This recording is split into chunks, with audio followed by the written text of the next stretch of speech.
We're going to hear from a pretty prominent executive, actually, who's kind of journeyed from straight-up fintech into full-on Bitcoin. It's David Marcus, as you may see on the screens around here. He's the CEO of Lightspark. And really, it's an interesting time to have this conversation, because I think in the last 6, 8, 10 months, there's been so much more renewed interest in building functionality onto the Bitcoin blockchain. And with Lightspark, the idea is to make Bitcoin payments on the Bitcoin blockchain, fast, easy, efficient for big business, right? A novel application that could unseat some of the big traditional fintech payments players. So we're going to hear from David in conversation with Desiree Dickinson, who's the CEO of Thunder, which is also working in the Bitcoin space. And this should be a really good, insightful conversation about David's journey from PayPal to Facebook, onto that congressional hot seat in DC in the wake of the Libra launch, and now with Lightspark. So let's welcome them to the stage and wish them a warm welcome to Consensus 2024. Let's hear it. Thanks, David. Yep.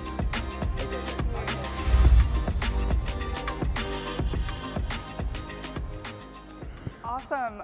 Well, I am super, super excited to be having this conversation today. I've been working in the Lightning Network space since about 2018. And so when I first heard about Lightspark, I was just like overjoyed. It was also during a time where people weren't paying attention to Bitcoin or to Lightning. So when I heard that like you were in the game, I was like, okay, we're back at it. We're back at it.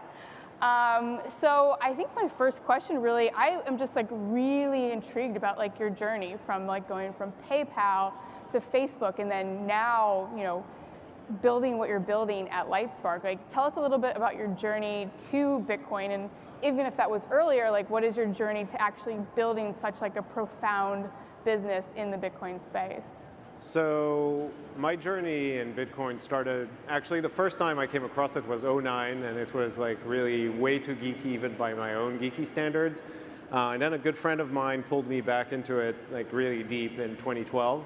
And I never left a rabbit hole since then, and continued to keep track and try to help wherever I can, wherever I could. And so, you know, I was at a startup at a time. I was building the startup that was doing mobile payments. That company got acquired by PayPal.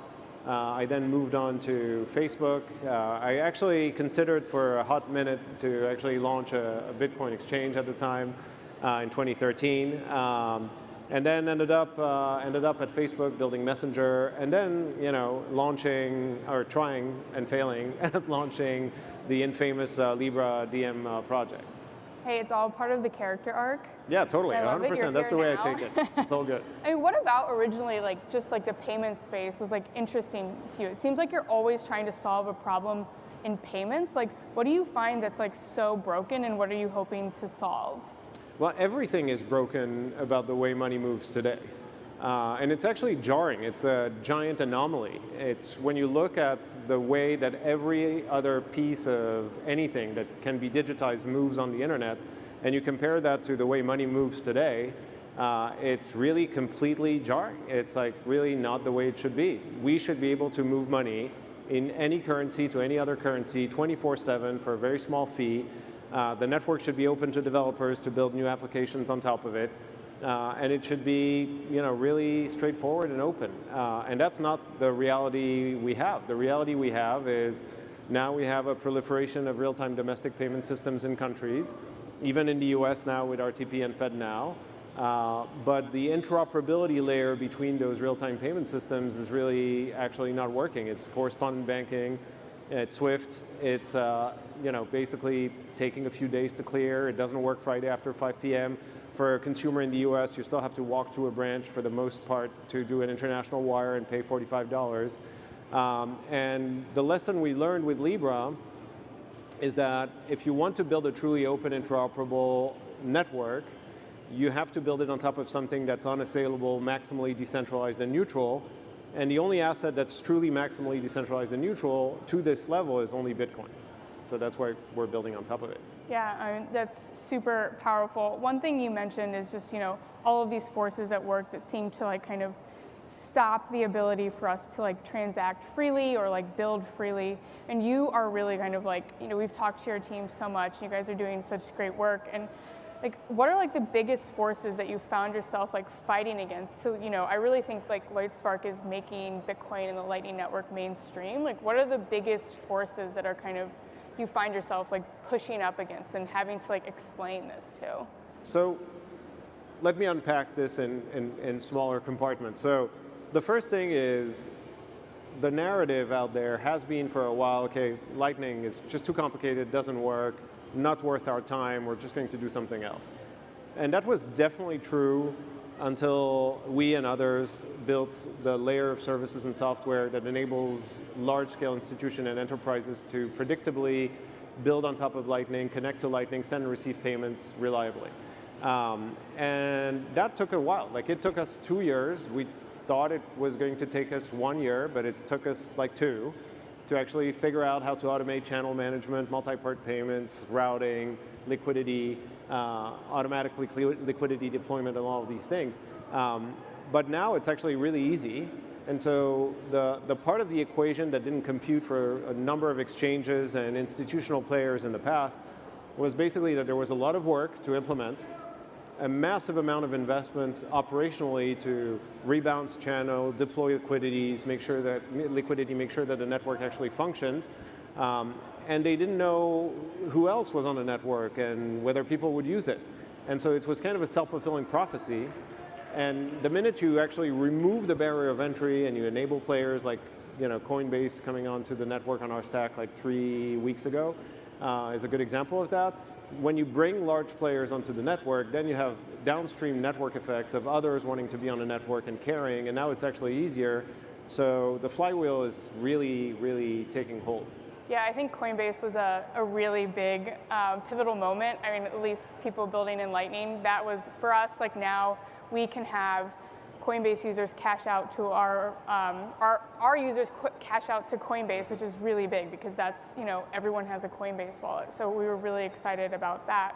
But one thing that you kind of touched on was just really around like the issue, like I think it's just like a misconception that everybody needs to do channel management and liquidity management. Like, what do you see in terms of like the future of like businesses and also end users, like how much they have their hands in like the nitty gritty underneath the hood? Like I feel like you guys are really doing a good job of abstracting a lot of that like technicality. Yeah, I mean, who racks servers these days? Or who sends an email using Telnet and SMTP commands? Like no one does that, right? So the same will be true for Lightning. And the same is true for Lightning especially if you're on LightSpark stack. You don't have to worry about any of these things, and you can still maintain the level of security and trustlessness that you want. In the case of Coinbase, for instance, they use a remote key implementation where they have their signing server on their side. They sign every operation. The node is fully non-custodial on our side, but still runs our software and enables them to not worry about channel, not worry about liquidity, not worry about route finding. And I think that's kind of the future of the network and the way it's going to play out for everyone. It's the evolution of the software stack that happened on the internet that's now happening on these types of networks as well. Yeah, I think a lot of people don't realize that, and like the detractors just want to say, oh, it's so hard, there's so much to do. And I mean, I do think there is a lot of legitimacy in some of the UX issues around Bitcoin and Lightning. I mean, it's something we deal with a lot. I mean, 85% of our users are totally new to Bitcoin. Like they've never touched it before. So we're really exposing it to them for the first time. And we're always kind of thinking of new ways to make it easier and more, logical for them to start onboarding. And one big thing that you guys put out was UMA, the universal money addresses. And we're super excited about it, something that we are definitely going to implement. So I just wondered if you could talk a little bit about UMA and like the developments that you're making there and some of the challenges that really solves. Sure. Well, I think it's important to parse Bitcoin the asset and how incredible that invention is, like in terms of the underlying blockchain and the asset itself, and Bitcoin the technology. And when you come back to the original white paper, it was really all about peer-to-peer payments and making it really easy to move value in the most decentralized way.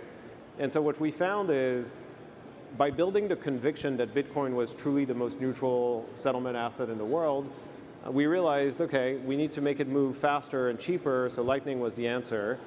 And then we started looking at the ways that we can make this mainstream and meet the customers and the consumers where they are.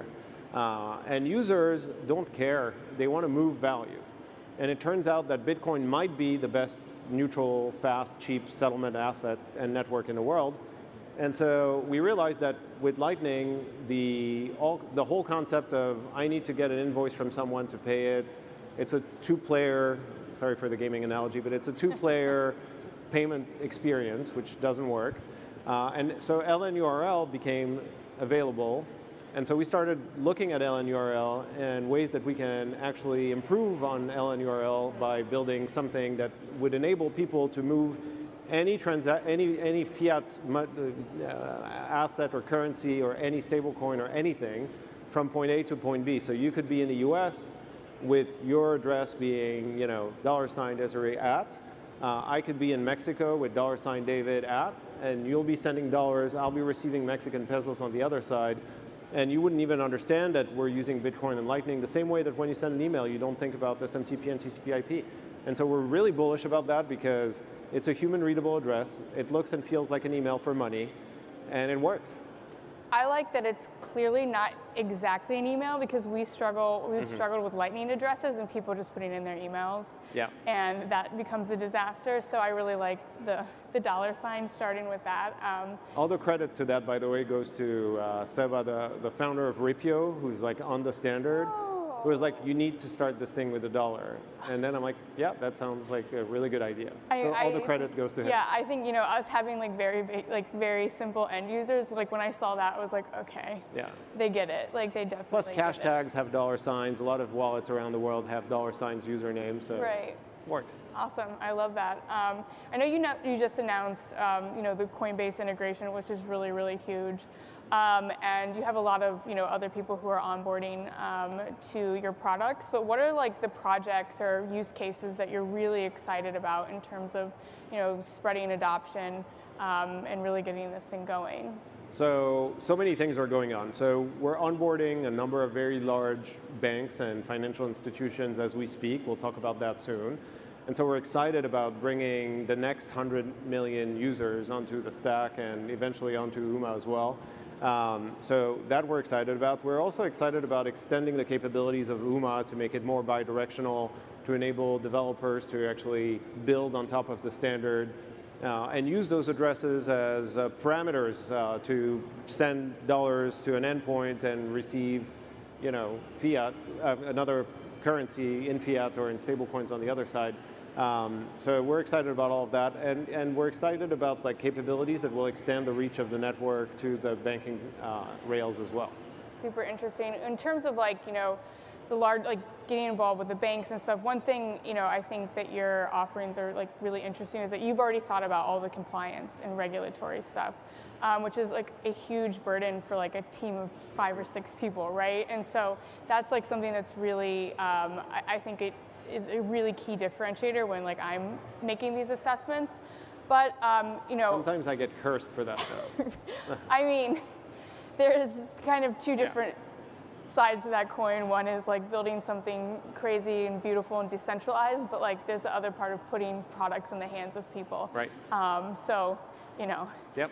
I have thoughts on that as well. Yep. I think you are doing a lot of the work that's actually going to make Bitcoin a real thing that someday becomes ubiquitous, just like the US dollar. So, but when in light of this stuff that's going on with the Samurai wallet case and all of these really a ton of regulatory certainty, we've seen so many Lightning projects just pull out of the US. I'm really interested on your perspective because I do think that you are kind of becoming the voice for a lot of us who are operating on Lightning. And helping us legitimize what we're working on. So what are your kind of thoughts on the current regulatory environment? Well, I think it just got better in the last couple of weeks as a first step. It's now everyone is friendly to crypto suddenly, so thank you and welcome. But more seriously, I think that on the custodial side of Lightning, it's pretty clear what you need to do. Yeah. And we're providing the tools to enable regulated institutions to meet their compliance requirements when sending and receiving transactions on a Lightning network with other regulated institutions. That's working great, it's fine. I think the key is really trying to figure out how do you do non-custodial Lightning that is actually affordable, so not really prohibitively expensive, that enables offline receive, and that enables operators to offer a service in a compliant way. And there's a ton more work that we are doing, that Block is doing, that Lightning Labs is doing, that others are doing, to try to figure out what is the best way we can support non-custodial Lightning, both from a consumer experience standpoint and a regulatory standpoint. And we think it's essential. I think a network that doesn't have an escape valve to full self-custody with a really consumer-friendly user experience is really not a real network for me. And so we need to make it work. Yeah, I mean, so you are kind of saying you think it's not going to happen, or you do think no, it'll happen. It'll happen. Just so I mean, you can have Bitcoin and Lightning on a non-custodial wallet right now. The experience is just not great. No. And it's expensive, and offline receive in a fully trustless way doesn't work. And so you have to be online with the app foregrounded at the time of receiving a transaction, otherwise it won't work. And so all of these things need to be solved in a consumer-friendly way. And that's the next hill that we all have to climb as a Lightning community to really enable that to happen. And I'm confident it'll happen in the next 12 months or so, where you're going to have mainstream availability of non-custodial Lightning with offline receive and in an economically acceptable form. I think 12 months is very optimistic, but Yeah. I mean, I'm all here for it. I mean, I think, what is your thought on this hot take where it's I truly believe, and I've always truly believed that we have to have custodial adoption for Lightning before we ever see any non-custodial solutions ever go mainstream? Yeah, I mean, I think either way is fine. I think that custodial is always easier, and the majority of people really want a custodial service. But then the value of the escape valve is that it keeps all of the custodial players honest. And so it's invaluable and absolutely essential for that to exist and for that to be an acceptable alternative. And so, we're focused as a business on the custodial piece and on helping custodial regulated institution move value on Lightning in a predictable way and on the development of UMA. But we're also spending capital, time, and resources in trying to help the non-custodial side of the house really flourish. That's awesome. And before we go into some rapid fire questions, what are your thoughts on kind of this evolution of these new L2s? It's just, I feel like they just all came out of nowhere. Yeah. And I don't even have time to look into all of it, but what are your thoughts on some of those that are evolving? I think the network effects are hard.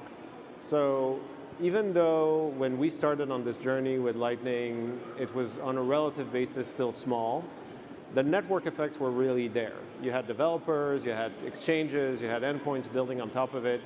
Building a brand new layer 2 and have adoption, network effects, liquidity flowing to it is hard. And so maybe there's going to be something better that works better than Lightning at some point, and in which case we'll figure out a way to use it. But it's hard. Yeah, I agree. So a few rapid fire questions before we end. Okay, how many years until we see mass adoption? Define mass adoption, sorry. Where mass adoption, people are using it as readily as the US dollar. Let's go with that. 10 years. 10 years, all right. What company is on the top of your wish list for implementing Lightning? All of the places that send or receive money. Okay, all of them. All of them. Okay, what is your Every price? last one of them. What is your price prediction for the end of 2024? I don't like to make price predictions, but I'll say up. Okay, I love it. More than now. What is your favorite color? The Lightspark color. I think it's no color or black. So. All right. And then the last question is, what are the 24 words of your seed phrase? Just kidding. Let me get out my plate. Yeah. Awesome. Thank you so much. This is an absolute pleasure having you and you just picking your brain. I honestly felt like no one else was here. I was just asking you questions. So thank you so much. Thank you. All right. I'll bring this way. This way. That way. All right.